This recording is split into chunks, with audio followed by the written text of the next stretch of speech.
Thanks so much for having me. So as Yatindra said, I'm the General Manager of Marketing for NOJA Power.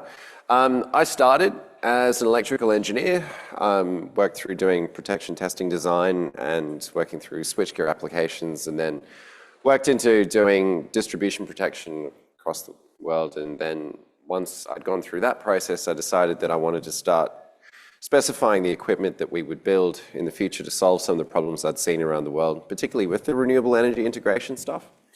And so today I lead the marketing for NOJA Power, which is a Brisbane-based organization, and we serve 106 countries around the world. And so I've been lucky enough to travel to about 30 of those and work with some of our end customers of these products. So it's quite exciting that we can build equipment here in Australia and then ship it around the world so that we do actually do some local manufacturing. It's something that's great to be a part of. And today, really, the aspiration is to spend a little bit of time going through some of the technical requirements for renewable energy connection and some of the electrical protection techniques that I've seen used in the field and what that needs. I remember when I did my undergraduate engineering, we only had maybe 1 or 2 courses that covered electrical protection. And it's something that you only really wrap your head around once you've actually had to solve the problem out in the field and get some practical experience with doing that. So hopefully I can share some of that knowledge with you today. Now, before we get underway, I'd just like to acknowledge the traditional owners and their custodianship of the lands on which we meet, and we pay our respects to their ancestors and descendants who continue cultural and spiritual connections to country. And we recognise the valuable contributions to Australian society. So, of course, we are meeting here in Mianjin with on the land of the Turrbal and Yagara people. So I'm going to give you a little bit of an overview of this presentation where I'll give a broader context about the change in the generation mix that we're seeing. And I'll try and keep this Australian-centric for today, but there'll be a little bit of a global tinge to that as well, what we're seeing overseas. We'll then go through an empirical overview of some of these applications and what does an actual project look like and what are the requirements, and then we'll go more technically and practically into the switchgear equipment that you use and the protection schemes that are needed. There's 2 major things that you handle with protection, and the first one is protecting the assets, and the next one is protecting the integrity of the distribution network. So we'll go through those. Now, of course, if you have any questions as we go, you can say, hey, Marty, can we talk a little bit more about that? Just raise your hand and we'll go through it. Sound good? Nods around the room? Fantastic. All right, so let's get started with where we're going. So, of course, NOJA Power, our experience that we integrate with this is that we offer our products worldwide, innovative products combined with unrivaled service and reliability worldwide. And what we found is, though the business was started 20 years ago when we made pole-mounted reclosers, is that as you get more and more of these non-linear generation sources, so not asynchronous generation, inverter-based generation, the peak fault currents have come down. And so you used to have to use generator breakers and things like that for these higher current levels, but as we're now dealing with inverter-based generation, the peak currents aren't quite so high. And so what we found was that a lot of engineers started specifying this equipment because a recloser is a product that is generally used on the distribution lines. It's quite far from the substation. So the peak fault current tends to be less than 16 kA, which is what the protection and control systems that you need in order to protect the distribution network. Now, because the peak fault currents in these renewable applications are generally below that, it suddenly means you have an off-the-shelf product that can just do the connection points. And so this is really an explanation of how some of those connection things are done. And of course, our vision is to be the world leader in medium voltage outdoor switchgear, and our purpose is that our work here today and every day is keeping the lights on all over the world. And so what I wanted to share with you just from this component is just some of the examples of what these installations look like around the world. And you'll see plenty more of those as we go. And just a little bit about where we're from. This is in Murray, the headquarters and manufacturing campus there. So we build everything that we're going to discuss here in Australia, in Brisbane, in Murray. And actually, if you would like to come for a tour at any time, you can let me know. We'd love to have you through there. It is a great opportunity. We do them regularly. There's no substitute for seeing how switchgear is built for learning, really. And so the opportunities that we see and the driving forces here really is that the power industry is entering a super cycle for the next decade, right? So this transition to renewables is a tremendous driving force in the demand for this equipment, which means it's fantastic to be an electrical engineer or electrical engineering graduate now. I remember when I went through it over 12 years ago now, this would have been like the graduating class size. And now it's so much more popular because there's so much more attention, and people have never cared more than what happens on the other side of the PowerPoint at home, which is great because finally I have something to talk about with people.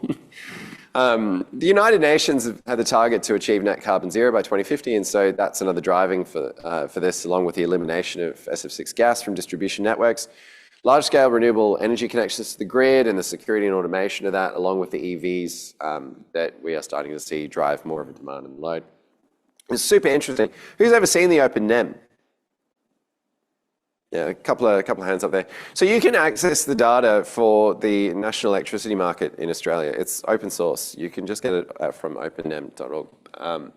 And so we can see here, this is the generation mix over the last 20 years. And you can see that way back here in 2000, we're obviously dominated by black coal there and still the brown coal from Victoria.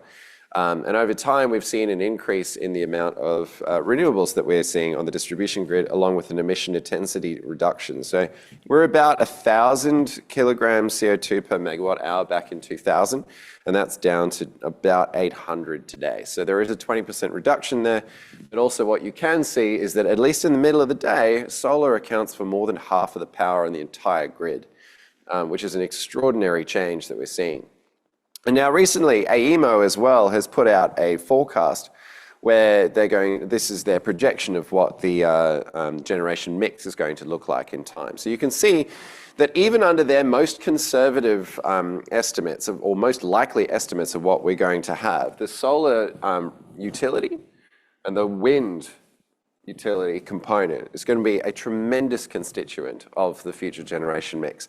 And so the protection and control techniques that you need are the ones that are focused on those in the future. And it is a step change, to use AEMO's words, not only on the way that we control and operate the grid, but also how we do the protection and control for those assets, right? The things aren't centralized anymore.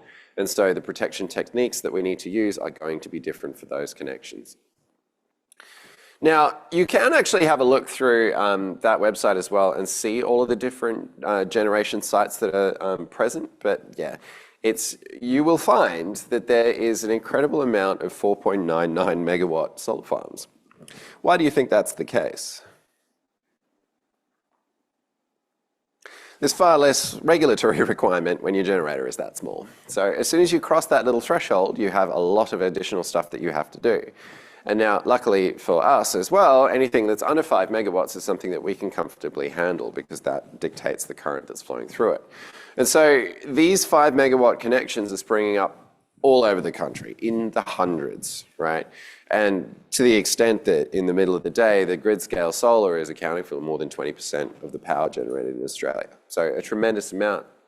And so this application shows some of the ways that our equipment is used to do those connections. So here's an example. This is an installation that's on the McIntyre River. That's Gundawindi that you can see there on the top end of the picture. So this is just over the border in New South Wales. Two different projects here. The first one was the little one there on the right-hand side, and then they decided, yep, that worked great. So we will build a second one there, the larger scale project on the other side. And you can see how it's like this modular build where we work out how to get your generation asset, get the standard connection point, and then do a cookie cutter replication of that over time. I'm going to show you a photo from the other direction there as well. So what we got here is we've used our GMK product, the ground mount kiosk, which is a circuit breaker with the integrated protection and control systems in this installation here. And then at the other one, we have what we call our OSM product, the outdoor switchgear module, which is the recloser product. So you can connect both of these things with connect renewables with both of these different products. The difference is that the ground mount kiosk, you can integrate all of the different components into it, whereas with the overhead one, sometimes you need multiple poles.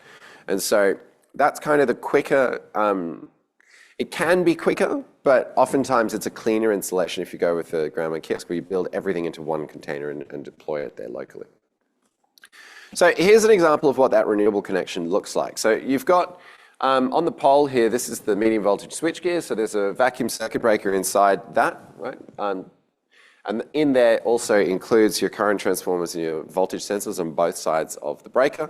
And then there is a connection to the protection, control, and automation box, which is down here. And that is basically an industrial computer that does the protection and control, along with the remote SCADA connection for it. Now, in this case, because we're using the pole mount option, we can't fit the additional revenue metering in the same assembly. So you still do need to have 2 poles for it. I mean, at the end of the day, you make a generator thing to make money. So you need some way to find out what has actually been generated and who's going to get paid what. But it does show that this is a relatively lightweight way of doing it. These are all off-the-shelf products that you use. You've got 2 poles in there and you connect them up. We've got the circuit breaker in there, and we're going to go through a little bit of the protection and control techniques that are used inside that system and how those algorithms work. So fundamentally, for the renewable connection, you need some circuit breaker, right? You need something that has the ability to trip and close and connect them in or disconnect them.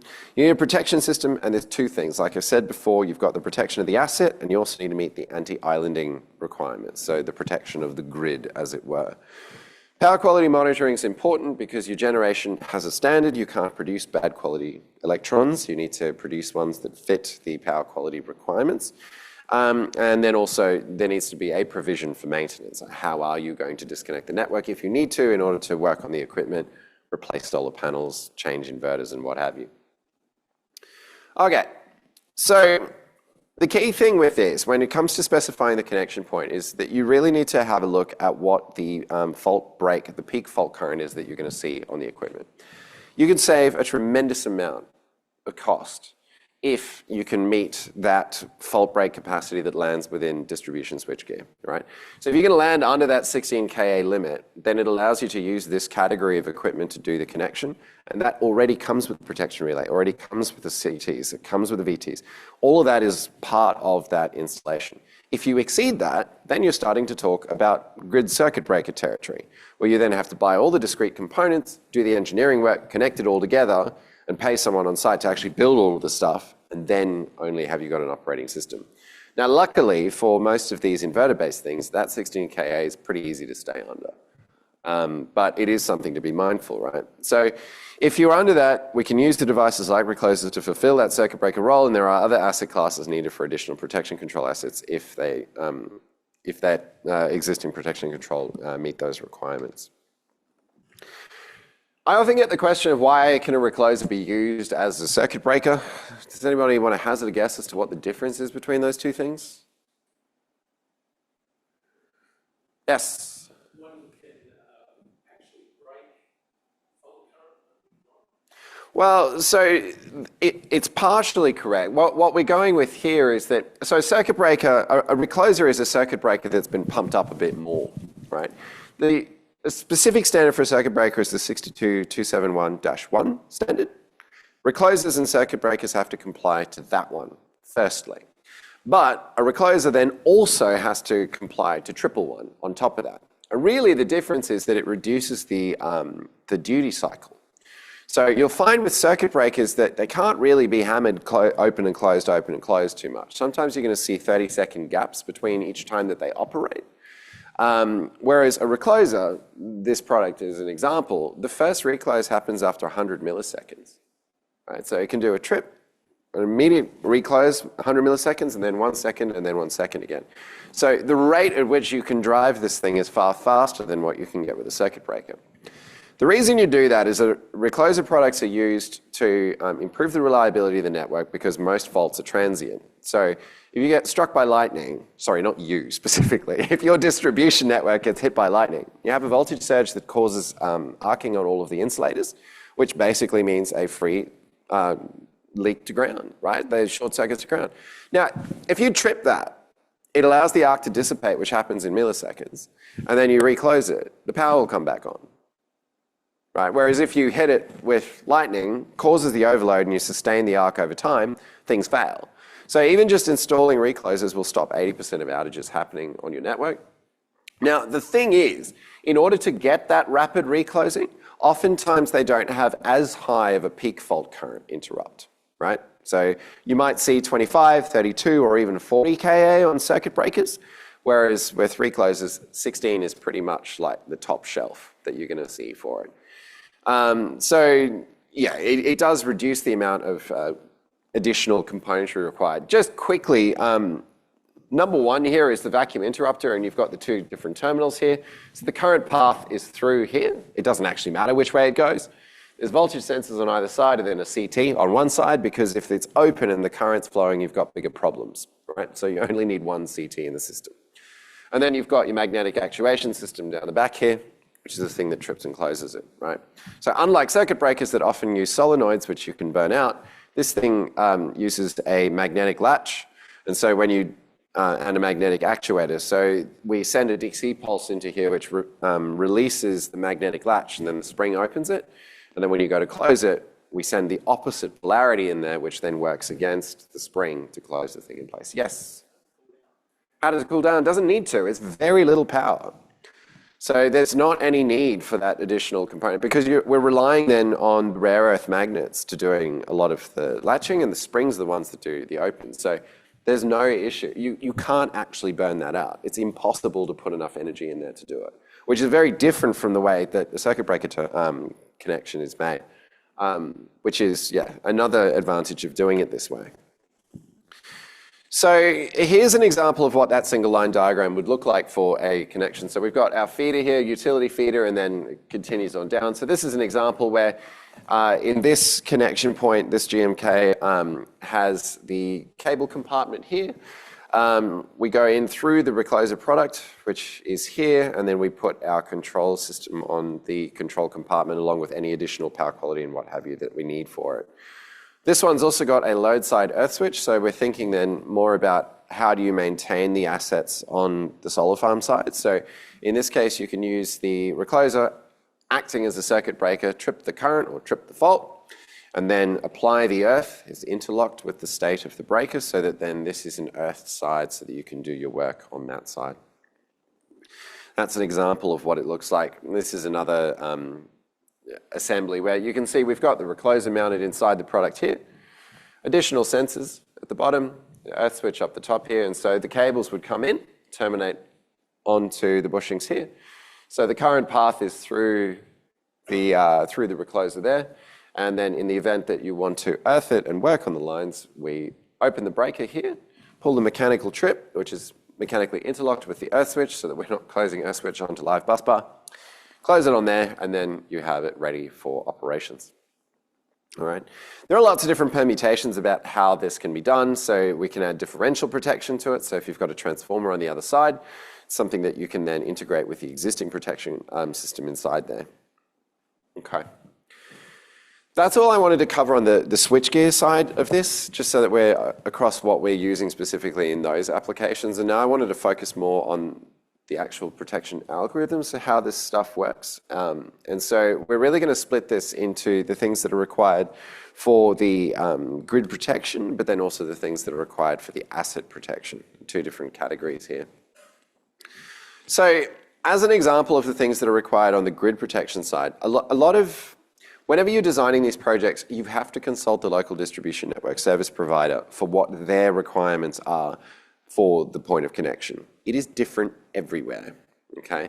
And we have had all sorts of interesting conversations around different mentalities that are given, particularly at things that are less than 5 megawatts, because there is no clear standard that is universally adopted, not even nationally, but even on a state-by-state basis, they can change. And so it is really important when you are doing these projects, please speak with the local DNSP to find out what their requirements are for it. The case in point here is that the Energy Queensland network here, specifically dealing with what we've got here, is for the inclusion of under voltage, over voltage, under frequency, over frequency, and then rate of change of frequency, and also directional power protection for export limiting. So anyone familiar with the ANSI codes? Have you seen these before? It's sort of like a summary way to explain the protection algorithms that we use, the different techniques that we use for it. So we're going to be talking a lot about those. I mount it. On the right-hand side here, this is an example of what the protection control system looks like. So that gray cable that is snaking in there from the bottom, that is the connection to the primary switchgear. And so that is on the single line diagram below this control cable. So it's carrying the signals from the CVTs, the phase CTs, the auxiliary contacts, and the trip and close coils for sending the operation to the breaker. All of that goes into what we call the switchgear interface module, confusingly named the SIM, and that is also then connected to the protection relay, which does accepts the signals and then makes decisions based on whether there's a fault or not, subject to the protection settings configured by the protection engineer. So this is an example of all of the different protection and control features that are available inside that protection device. So in yesteryear, you used to have to buy a single relay product for every one of these functions that you had. And of course, in the 1980s, we had the advent of digital protection relays, because fundamentally, they're all just calculations on analogs, right? You're just accepting analogs from whatever sensors you have. Is that within or outside of the protection range? And then please trip on X period of time in order to achieve that outcome. Now, out of that protection functionality, we said, again, there's two things, is protecting the assets and protecting the grid. So the first one is protecting the assets, which is really our overcurrent relay, directional overcurrent, voltage controlled overcurrent, and the reverse phase relay there. So these are the features that you would generally use to protect the asset at the point of connection. It is still important that you are doing that, although a lot of the connection requirements are more for these ones in blue, which is that undervoltage relay, the overvoltage, vector shift, and frequency protection. Vector shift is going out of vogue. It's something that was originally specified many years ago, but we are starting to see it being removed. Mostly because, at least according to the field reports, are that you are more likely to operate on the other features first, and so it adds a level of, it's basically not needed. It doesn't protect for anything novel, which the other features don't cover by themselves. So we're going to go through all of these protection features, how they're calculated, how they work, and sort of give you a bit of an understanding about what that application is. All right. So the typical features for these sort of connection things are phase overcurrent, negative phase, earth faults, SEF, and then for directional elements are important as well, along with the voltage controlled and reverse phase relay. Now, the reason why we need to look at so many of these is because most faults on the distribution network are unbalanced, right? And particularly 80% of overhead line faults are line to ground. Right? So the vast majority of them are going to have an asymmetric report for what we're seeing on the different current phases. Now, usually, I recently gave a lecture on protection engineering where we went through this whole calculation of symmetrical components. I won't subject you to that today, but I'll just give you a general overview of how this stuff works, because these sorts of measurements are the things that are used to do your protection calculations. So symmetrical components were invented by Charles Fortescue in the early 1900s, and it's a mathematical transformation of phasor data, right? So we already know that the apparent values you're going to see on the three phases, phase A, B, and C, right, are going to be different for most faults, okay? Now, that is not incredibly useful when it comes to being specific about what sort of fault you're dealing with and what are the problems that you're trying to diagnose. So we do what's called a symmetrical component conversion or a transform, where we take that unbalanced set of phasor data, so what you're reading out of the CTs and VTs, you do this transform and then you get a balance back of positive, negative, and zero sequence components. And you only need to know about one of the vectors to infer the others of them. And then you can extract new information about the relationship between the phases, and you can detect specific fault types, right? So as an example, this is what it would look like. Usually I get everyone to get their calculators out and go through and actually work this out, but I won't subject you to that today. But let's just assume, right, so you've got a nice ugly voltage situation there that, obviously they're meant to look like this one here, perfectly 120-degree balance in all directions, and this clearly is not. So then you would apply the formula down the bottom left, and so you can then solve for each of those different components. So solving for the positive, negative sequence, and the zero sequence. Positive sequence is the sunshine and rainbows situation, right? If everything's balanced, what is the magnitude of that? And that's typically what we use for overcurrent. Negative sequence is the same, except the rotation is in the opposite direction. And then lastly, the zero sequence component is basically what we lost. It's the fudge factor of the energy that was lost out of the system, generally through an earth fault, right? So here's the vector proof. That's what we started with. We added positive sequence, we added negative sequence, and lo and behold, we added zero sequence, right? So when you glue them all together, you get back the original component that you've got there. However, when you've done this, you can act on the values that are over here to make more intelligent decisions about what actually went wrong. Here's how you do it. So just like you can do a conversion for current and voltage into symmetrical components, you can do the same thing for impedance, right? So your positive sequence, well, we remember our Thevenin equivalents from like ELEC 1000 or whatever it's called, right? These Thevenin equivalents can be done for your positive, negative, and zero sequence. Now, it's important because you can use that to work out what your fault currents are going to be in a different situation depending on what fault your network experiences. Now, ever the practical, us engineers, we rely so hard on Ohm's law in order to work this stuff out, but it is definitely all you need in order to get this right.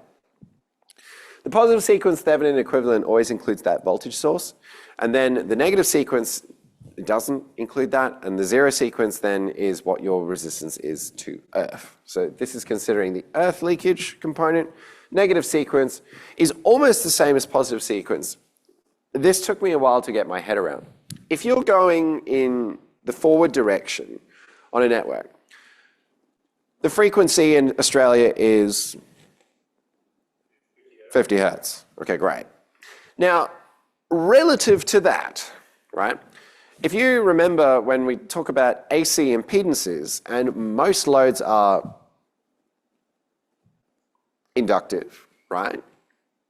So you've got J omega L as being your impedance, right? Omega is a function of frequency.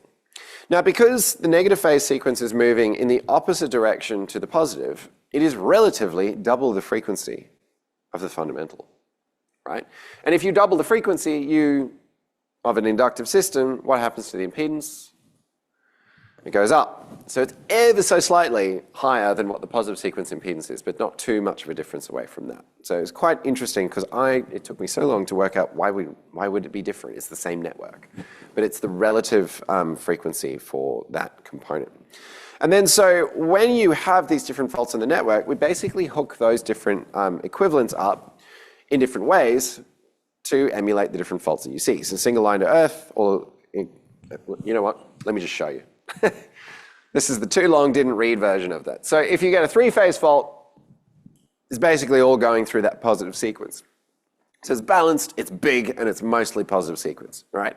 Line-to-line faults, large fault, the only impedance is the conductor and the generator or transformer windings, right? So the positive and negative sequence current is equal, okay? Limited zero sequence current, you're only going to lose stuff capacitively when that happens, right? So you're basically going to see nothing on the zero sequence. Single line to ground, everything is connected in series. And so that tends to be the smallest fault that you get, but you would see it equally on a relay that's looking for earth fault, on a relay that's looking for negative sequence, and a relay that's looking for positive sequence, right? So you can start to see that depending on what happens on the network, you can pick a different relay method in order to pick up that that's what's going on, right? Equally, if you only choose to use one of them, you will miss lots of the other cases.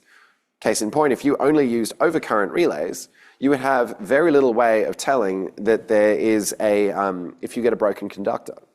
Because a broken conductor would mean that two of the phases are still running, one of them isn't, so you're going to get lots of negative phase sequence, right?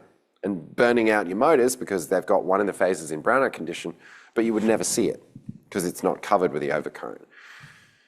Then lastly, the double line to ground can be very large, the impedance connected in parallel and highly unbalanced, right? So the summary is that you need to use all of those protection features that basically look at each of these ones to make sure that you are getting full coverage for all the different protection elements. And that is everything that was inside that orange component that we showed before. Now, using a recloser as a point of connection for Renewable works because it meets that peak interruption capacity. And the integrated protection feature set that you've got there can cover each of these different cases that you have. So if you put one of these things on the pole outside of your solar farm, you have the features there ready to go in order to protect against any of these particular things going wrong. This solar farm is just slightly west of Dubbo. This was a really early start for me. We left in the dark, but we got the drone out there to go and get a photo of this thing. It had recently been installed. Yeah, pretty amazing. This, just as a side note, this is an example of hybrid farming. So they've actually, their method of keeping the grass down is like sheep. So they've just got sheep roaming around inside there. This is great because it traps condensation. It causes more growth of the grass because there's more irrigation, right? And then the sheep are well fed, but also we get power. It's a really cool, sustainable method of doing farming there. Okay, I don't think we have enough time to go through directional earth fault, but just for the general point of view, it is something else that you are going to need to consider for these connection points. So maybe what we'll do is we'll share the slides later on. If you have questions, just send them through to me. But, you know, for those of you that love to get on the tools, all your equations and everything are there if you want to work through those. One of the other things that we occasionally see, this is an example of a wind farm connection that we did in the Philippines. And so for some of these cases with renewable connection, the difference between the fault current and the regular load current is very small. And so what we tend to see is that in those particular cases, we use things called voltage constrained overcurrent, so that if the voltage drops, then the pickup level for the current reduces commensurately, right? Because if you've got an earth fault locally, then you are losing electrical pressure, right? You're losing voltage close to the point. So therefore, at that point, your overcurrent should be set lower. And so we have two different versions of this. The first one being basically a gate, that as long as the voltage pressure is high, it's all good, right? But if it drops, then that enables the protection at that point.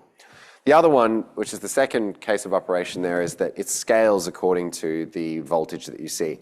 So as the undervoltage, so that's normal 100% of voltage. By the time you're down to 25% of voltage, the pickup current is at 25% of what it was. So if it was 100 amps at 100 volts arbitrarily, when it gets down to 25 volts, the pickup would be at 25 amps, for example. So it allows you to get visibility where the difference between the overcurrent situation, so you have a fault present, and the general load current are really close together. The last one, which we saw in the EQL requirement, is for directional power protection. And so reverse power protection is used sometimes when connecting rotating generators to the grid. And the failure of the prime mover can cause motoring, which is protected against by reverse power. We had a particularly famous example of motoring occur here in Queensland a couple of years ago. Definitely not a good time for the generator if that happens. So it is worthwhile to use that if you are connecting rotating generations with this. Now, in the solar generation renewable requirements, sometimes the connection agreement sets an upper limit as to what your export can be. And so you can use this to be a method that you do not violate the terms of your connection, so that if the power, for whatever reason, exceeds what your export is allowed to, you can get tripped off from that, right? And so that is what is on that standard requirement that you saw on the EQL component there too. Make sense? A few nods around the room? Very good. Okay, so that is the protection side of it for protecting the assets and the equipment that you've got there. The next component is more about the anti-islanding protection for it, right? Now, grid-connected inverters often have active techniques. So your solar inverter at home, case in point of an active one would be the attempt to move the voltage angle of the grid, right?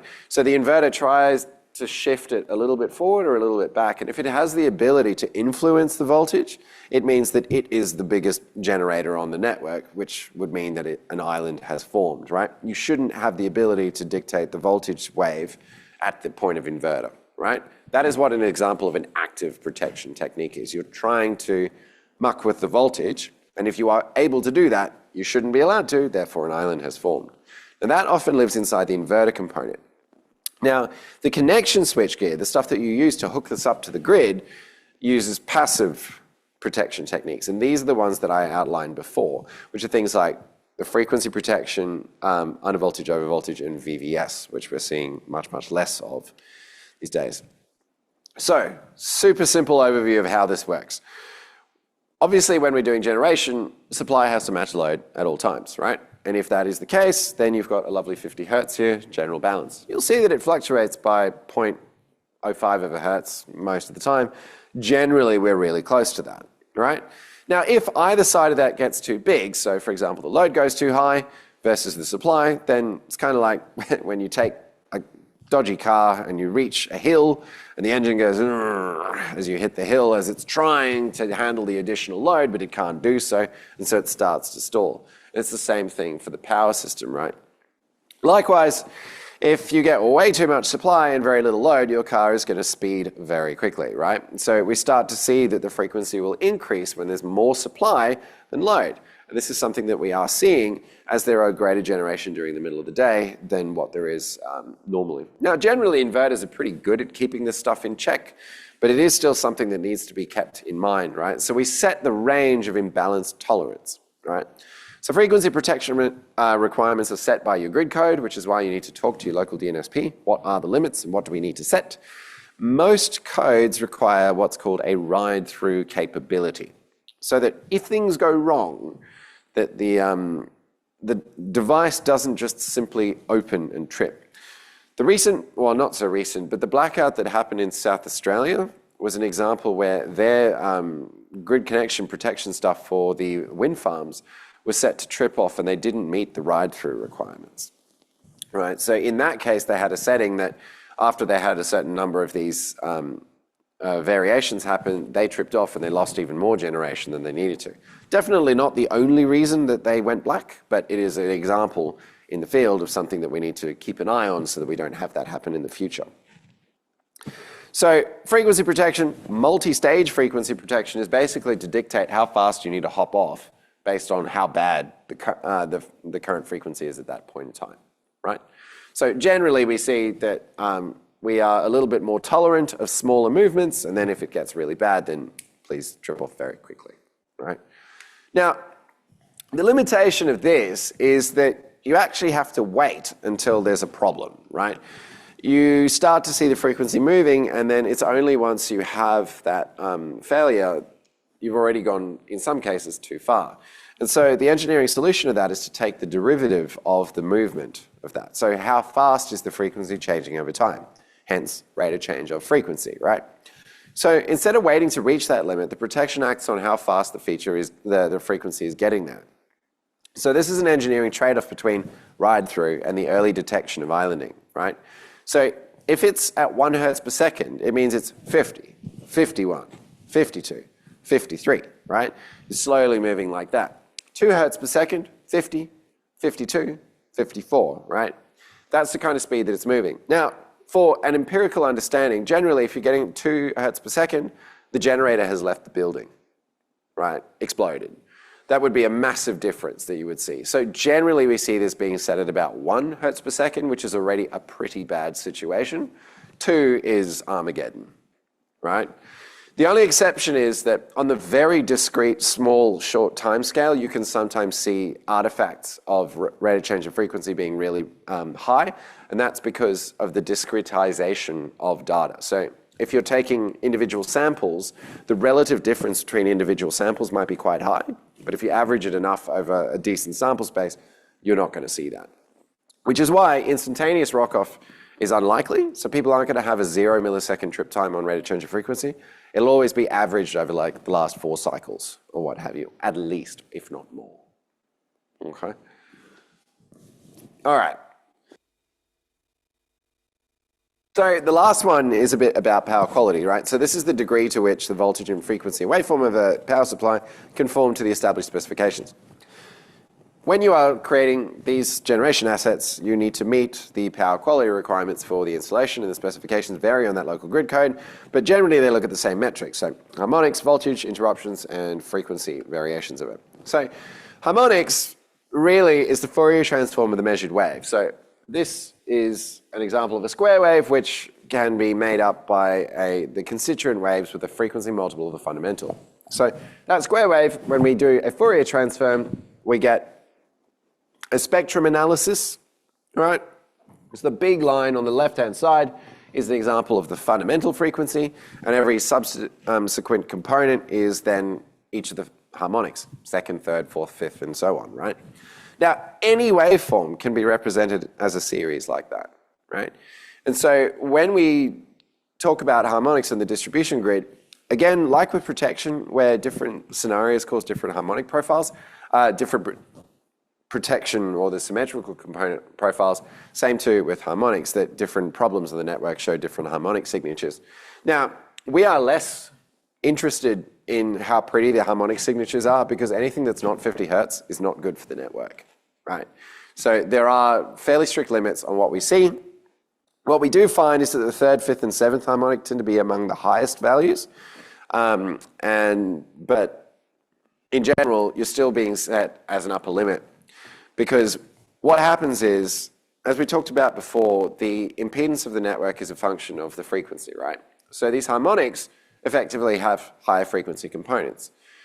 Now, non-linear electrical assets like LED lights and what have you, they don't take that full waveform, and what gets left on the network is basically represented as one of these higher frequency values. And so if you try and pump higher frequency stuff through the network, things overheat, right? Now, the problem is with harmonics that because general protection features don't necessarily look at this, the first time that you find out that you've got a problem with this is when your assets burn down. They overheat and you don't know why, and then something burns and then you get an investigation. Now, again, fortunately, products like the pole-mounted recloser actually have this built in too. So there's no reason that you shouldn't have this spectrum analysis available where it says, okay, as long as we're under, say, I don't know, 2% total harmonic distortion, don't worry about it. But if it goes above that, please alarm, and please let me know that I need to do an investigation. So this is an example of some generic data on a 60 hertz system where we have different harmonics. Every time that we get a deadband transition, we take a snapshot of the Fourier wave of whatever's there, and then use that information to work out a problem. Now, I think I've got the picture. Yeah, this is a cool one. So this is in Queensland, and it was one of our assets that we used. And so this data was shared with us, and it's a dodgy solar inverter, right? So a poor quality solar inverter that was failing on the distribution network, and you could see that every time that the sun came up and this thing started hammering, because you can see based on each of the days, we got harmonic distortion of up almost over 30%, right? Which is really bad and very, very problematic. Thing is that up until recently, people didn't have visibility of this until something burnt down, which is not really a great way to find out that something is wrong because electrical equipment is expensive. And so now we have the ability to track this and resolve it, which is what we did over time working with the network operator for that one. But it's another case in point where if you use this asset for connecting your renewable situations, rather than losing your solar farm or your transformer or anything like that, you can be alerted that there is an issue, right? And that you can address that individually. Equally, you're obligated to stay under those limits, so it's kind of important that you do. But it's definitely a good idea that you use this functionality when you're doing these renewable connection projects because it allows you to track these problems before they turn into fires. All right. Okay, voltage sags and swells, the same sort of idea. So obviously, we designed the network to run 240 volts. If you have excursions above or below that, you can cause problems on the overvoltage side. It's excess insulation stress. You remember your power formula, so P equals VI. What happens if you drop the voltage to maintain the same power? Your current goes up, which again means the magical smoke comes out of stuff. So it's really bad to undervoltage a lot of things. So again, you're required to stay inside this. This is definitely dummy data. You would much prefer to see that stay very much there within the middle of it. But it's an example of doing analysis of the voltage based on whatever's happening at the point. Last one is the revenue metering. This is something that we can then bolt into the product. That's an example of a Western Sydney installation we did at a waste gas generation. So this one is at a resource recovery centre. So they're using the waste gas to power a turbine. And then it's connected to the grid through this. And in this case, we just bolted the metering unit on the outside of that. Every DNSP has its own way of certifying and approving metering assets. And so in this case, it's just easier just to buy a local one and connect it to the switchgear that way. Still relies on the sensors that are inside the product there from that. All right. So in summary, in order to do a renewable connection, you need, at the distribution level, you need the circuit breaker, you need a protection system, the two different categories, protecting the asset and meeting the anti-islanding requirements. Power quality monitoring is important for that generation connection and the revenue metering as well. other one that you want to consider is maintenance provisions. How are you going to earth the system so that you can then take it out of service, do your work, and then bring it back into service as well? And then we talked about the protection control, power quality metering, and earth switch, all of it in one system, and the protection features used for the assets and anti-islanding. And in our case, we often use these ground mount kiosk products as the ways that we do that, because we can integrate the revenue metering and the additional CTs and what have you in all one single assembly. We build it in a clean factory here, so when it comes to being delivered on site, you just drop it off the truck, terminate your cables, and Bob's your mother's brother, right? That's it. Thank you very much.